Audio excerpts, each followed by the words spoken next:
Qora Gentra ishqozlari uchun bugungi sotuvimizda juda ham zo'r holatda tayyor navrotdan qilib bo'lgan qop-qora Gentra mashinam sotuvda bor. Videoni boshidan bitta qiziqarli like bosib qo'yinglar, men mashinani to'liqdan ishlab chiqaman. Mashinamiz 2020-yilda ishlab chiqarilgan o'kilar ko'rib turganingdek, orqa taraflari ham zo'r holatda bo'lib turibdi. Xo'p, to'rttala yumshoq masofa bolalardan to'qib bo'lgan, mashinamiz oldi orqa amerikanka faridan to'qib bo'lgan. Tenorovka ruxsatlari bor, ponni shumka qilib bo'lgan mashinamizni ichki salon qismidan ham ko'rishingiz mumkin, zo'r holatda bo'lib turibdi. Chexolidan kiyizib bo'lgan mashinamizga bosib o'tgan masofasi 113 ming kilometr masofani bosib o'tgan. Xo'p, tabla osveshcheniya bo'lgan, monitorlardan to'qib bo'lgan mashinamizga.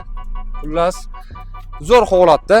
Motor, hadvoy, korobka hech qayta ishlaydi. O'zingiz uchun bir qator proverka qilib tekstir bo'lsani bo'laveradi.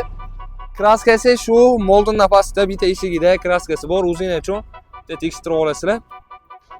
Ko'rib turganingizdek zo'r holatda. Narxi keladigan bo'lsa, shahar ichida maza qilib haydab yurishingiz uchun 10 ming $700 ga barka qilib o'rsani bo'ladi. Mashina sizlardan.